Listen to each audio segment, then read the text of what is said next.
war nañ mën a am plus que ça. Et peut-être lenn la moom mooy de en fait quelle orientation maintenant on va qu'est-ce qu'on va faire avec cet argent-là.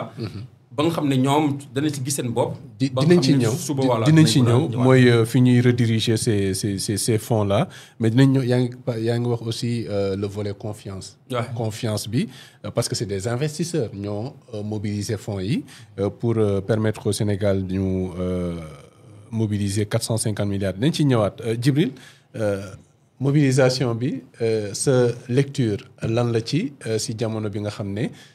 nee nañu Moody's moo ko wax mais dinañ ci ñëwaat d'abord sa lecture par rapport ak mobilisation de 450 milliards yi pour dépasser largement ce qui avait été prévu. Je pense qu'ils sont à un taux de couverture de 150%. Oui. Mais moi, je ne vais pas l'appeler exploit quand même.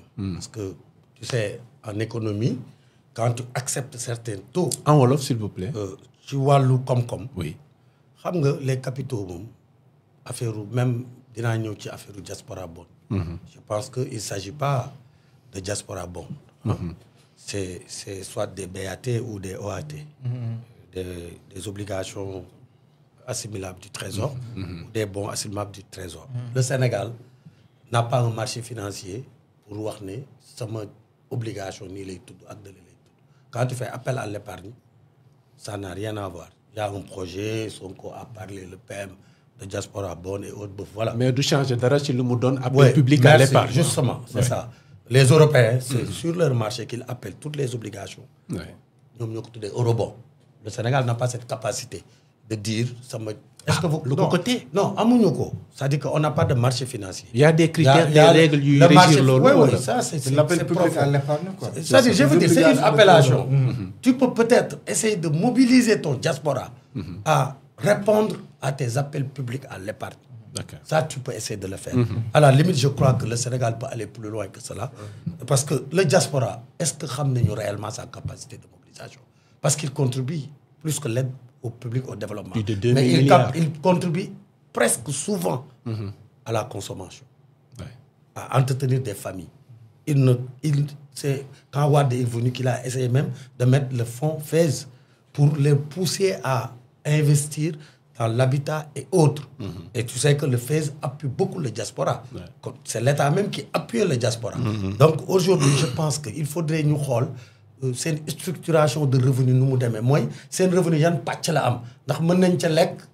dimbali seen i famille tabax seen i kër ba pare lebal état est-ce que loolu mën na nekk. loolu bu mënul nekk tamit dafay poser problème. Au-delà de la consommation lu mu mën a jur. lu mu mën a jur. man par contre li ma gis sax ci cadre boobu. je pense que je prends un peu le contre-pied du premier ministre.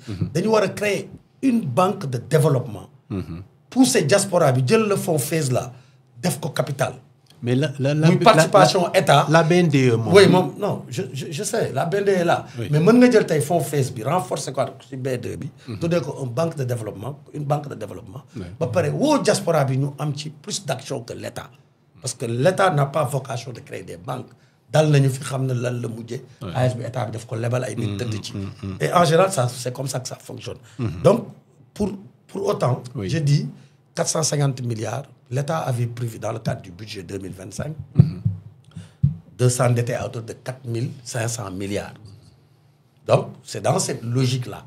D'autant plus que nous ne sommes pas aujourd'hui en relation avec le FMI, ce qui nous empêche souvent d'aller sur les autres marchés financiers, parce qu'avec les autres partenaires, l'État du Sénégal n'a qu'un seul marché aujourd'hui, c'est le marché de l'UEMOA. Qui est le marché local, pour pouvoir s'en sortir. Les 450 milliards aussi, il faut le dire, ne sont pas empruntés pour de l'investissement.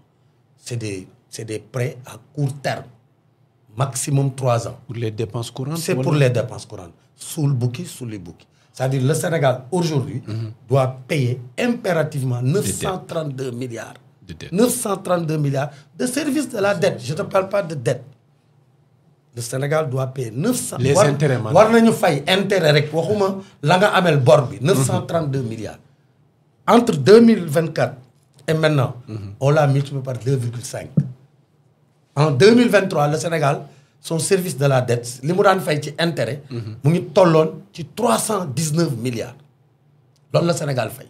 ñu ngi ci 932. 2024 ñu dem ci 400 90 à peu près milliards, 94 milliards. Aujourd'hui, cette année, nous sommes à 932 milliards. Rien que nos ressources, nos recettes fiscales, ratio recette fiscale, la dette sur recette fiscale, c'est 581%. C'est-à-dire que, je te parle service de la dette. La ngay fay chaque année de dette, romb 581 fois ces recettes fiscales. C'est des chiffres clairs. On est déficitaire. Ça veut dire que le Sénégal est dans une situation financière extrêmement délicate. Le Sénégal, aujourd'hui, n'a jamais vécu une situation pareille. Je ne parle pas de principal, je te parle de service de la dette. Donc, aujourd'hui, notre dette, ils l'ont trouvée à 74%, ce que Macky Sall avait dit, le gouvernement de Macky Sall. Eux, après avoir fait l'audit de la dette, ils ont dit que la dette est à 118%, et à 114%, 99,9%. Aujourd'hui, eux, ils l'ont amené à un taux de 118%.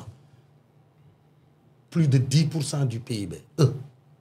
La dette supplémentaire que le régime du PASTEF a contractée. Et c'est des dettes, malheureusement, à court terme, de maturité très, très courte. Moi, je n'ai pas d'investissement. Donc, il y a des dépenses courantes. Alors, l'État, c'est l'investissement. Quand on met... Il a raison. Il a dit tout à l'heure que amna solo ni len falé. Xam nga Sénégal mom lolu c'est un atout. Oui. C'est un atout parce que économie effectivement stabilité daf ci am solo. Environnement juridique daf ci am solo. État de droit daf ci am solo. Yoy yep ay facteurs la yo xamné da fay tax sa économie les acteurs am ci yow confiance. Effet d'annonce. Gis nga économie effet d'annonce dafa grave. Da ngay wax dara marché yep reus. Trump tay bu jogoon am lu mu wax nga gis taux d'intérêt yëpp wàcc. Donc boo yoree réew en tout cas sa réew amul doole am na ay position yoo xam ne waroo ko am. C'est ça. C'est-à-dire tey jii FMI mën nga sax gis ne ñu ngi def dilatoire.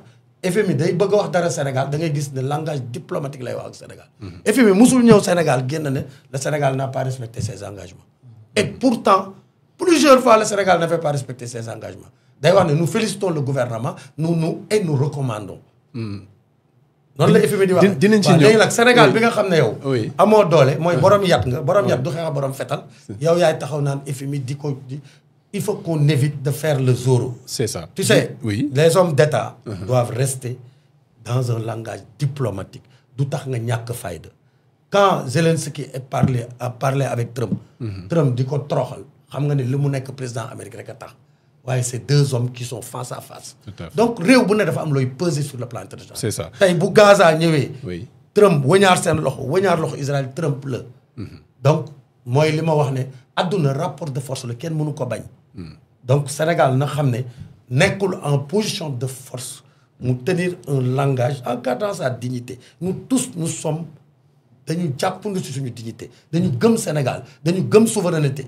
Mais yenn position yi dafay ñiru en réalité manque de lucidité. Donc et lolu motax tay Sénégal di traverser la question financement dinañ ci ñëw par rapport ak li ñuy mobiliser si ressources né nga dañ koy def ci dépenses courantes finalement ça sert à quelque chose mais on aurait aimé que ça serve plus peut-être mais faut lay dalé ça me permettrait c'est important dama lay rappeler né Sénégal tay boo xoolee structuration budgétaire ces ressources ressources propres li mu wax interne c'est 4300 milliards. Vos dépenses courantes c'est 4300 milliards. C'est quoi les dépenses courantes? C'est les intérêts de la dette. C'est les salaires 1400 milliards. C'est les transferts les transferts courants au secteur parapublic qui tournent autour de 1500 milliards, 1600, et c'est les dépenses courantes de l'État.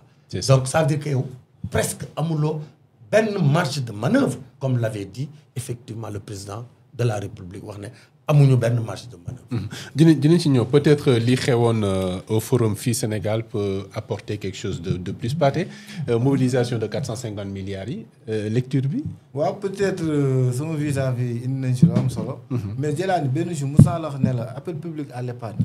léegi la gars yi di ko débat ni ci télé mais lu normal la. xam nga actuellement li may wax chaque jour rek peut-être gars yi dañu gën a accentuer peuple bi dafa gën a di accentuer ci les finances publiques ak par rapport ak nouvelle autorité yi ba ñu jëlee réew mi. waxoon lu ci xew looloo tax lu bëri ñu ci accentuer. mais boo jëlee par exemple régime Macky Sall bi fi nekkoon. ay appel public à l'épargne daawuñu ko débaawee nii ci télé yi. parce que lu normal la parce que état budget c'est des prévisions de dépenses et de recettes. boo jonglee ñoom ñaar nga am sa déficit bi da nga koy uti.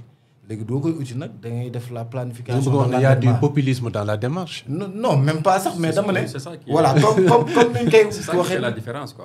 c'est-à-dire comme li ma la chaque jour loolu day lu normal ci état mais léegi xam nga population.